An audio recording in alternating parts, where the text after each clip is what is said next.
Figure de sagesse à travers l'histoire. Depuis la nuit des temps, l'humanité est en quête de réponses. Des réponses aux mystères de l'univers, au sens de la vie et à la nature même de la sagesse. Dans cette quête, certaines figures se distinguent, des êtres exceptionnels qui, par leur vie et leurs enseignements, ont illuminé le chemin pour des générations entières. Ce sont leurs histoires, leurs pensées, leurs combats, que nous allons explorer ensemble, pour nous inspirer de leur sagesse intemporelle. Imaginez un prince, né dans le luxe le plus extravagant, qui renonce à tout pour comprendre la souffrance humaine. C'est l'histoire de Siddhartha Gautama, qui deviendra le Bouddha, l'éveillé. Il nous a enseigné la voie du milieu, un chemin de modération, loin des excès, et l'importance de la pleine conscience.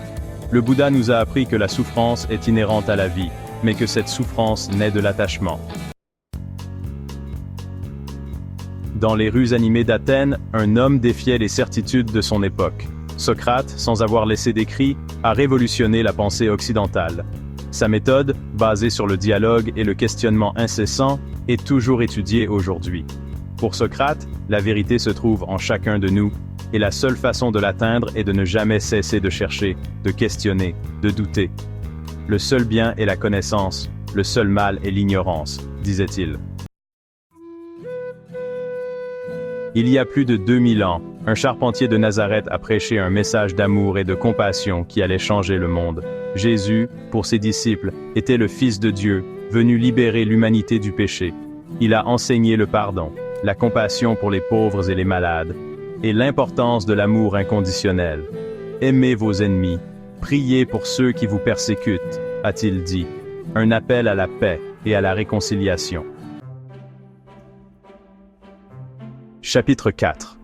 Confucius, le sage de l'harmonie. Dans une Chine en proie au chaos, Confucius a cherché à restaurer l'ordre et l'harmonie, non par la force, mais par la vertu. Pour lui, la solution résidait dans l'éducation, le respect des traditions et le développement personnel. Confucius a insisté sur l'importance de la famille, du respect des aînés et de la probité dans la vie publique. Ses enseignements ont influencé la Chine pendant des siècles et continuent d'inspirer le monde. Chapitre 5. Gandhi, l'âme de la résistance pacifique. Face à l'Empire britannique, un homme frêle, armé de sa seule volonté et de sa foi en la vérité, a mené son peuple à l'indépendance. Mahatma Gandhi, la grande âme, a montré au monde la puissance de la non-violence. Inspiré par sa foi hindoue et des penseurs comme Thoreau, Gandhi a développé la Satyagraha, la résistance par la vérité. Il a prouvé que le courage et la détermination peuvent triompher sans violence. Chapitre 6. Nelson Mandela, l'icône du pardon. Emprisonné pendant 27 ans pour sa lutte contre l'apartheid, Nelson Mandela aurait pu céder à la haine et à la vengeance. Au contraire, il est sorti de prison avec un message de paix et de réconciliation. Mandela a choisi de pardonner à ses geôliers, comprenant que la haine ne fait que perpétuer le cycle de la violence. Son combat et son pardon nous rappellent que la grandeur d'un homme se mesure à sa capacité d'aimer et de faire preuve de compassion. Chapitre 7. Dans les bidonvilles de Calcutta, une petite religieuse albanaise a consacré sa vie aux plus démunis. Mère Teresa, avec un dévouement absolu, a soigné les malades, réconforté les mourants et offert de la dignité aux oubliés.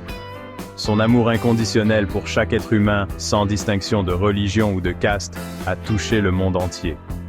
Ce qui compte, ce n'est pas tant ce que nous faisons, mais l'amour que nous y mettons, disait-elle. Chapitre 8. À seulement 15 ans, Malala Yousafzai a défié les talibans en défendant le droit des filles à l'éducation. Victime d'une tentative d'assassinat, elle n'a pas cédé à la peur et continue son combat avec courage et détermination. Malala est devenue une icône mondiale, une source d'inspiration pour les jeunes filles et un symbole de la lutte pour l'éducation pour tous.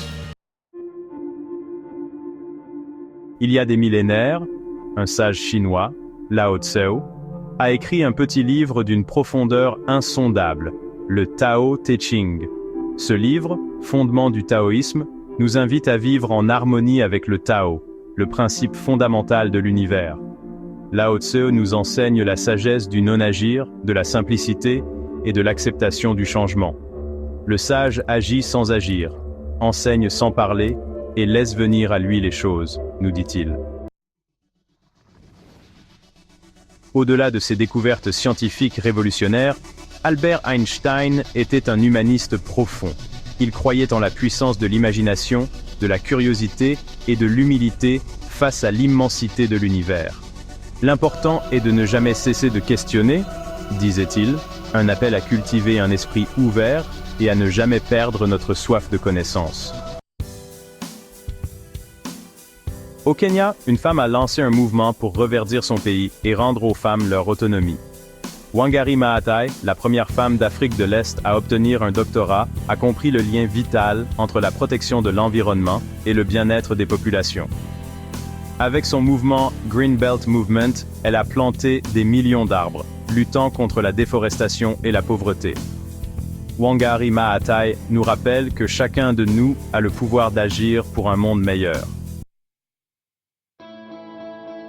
Ces figures, à travers les époques et les cultures, nous invitent à une profonde réflexion sur le sens de la vie. Ces figures emblématiques continuent de nous montrer que la vraie sagesse réside dans l'amour, l'altruisme et la quête de vérité. Si vous souhaitez en savoir plus sur l'une de ces personnalités, laissez-nous un commentaire ci-dessous.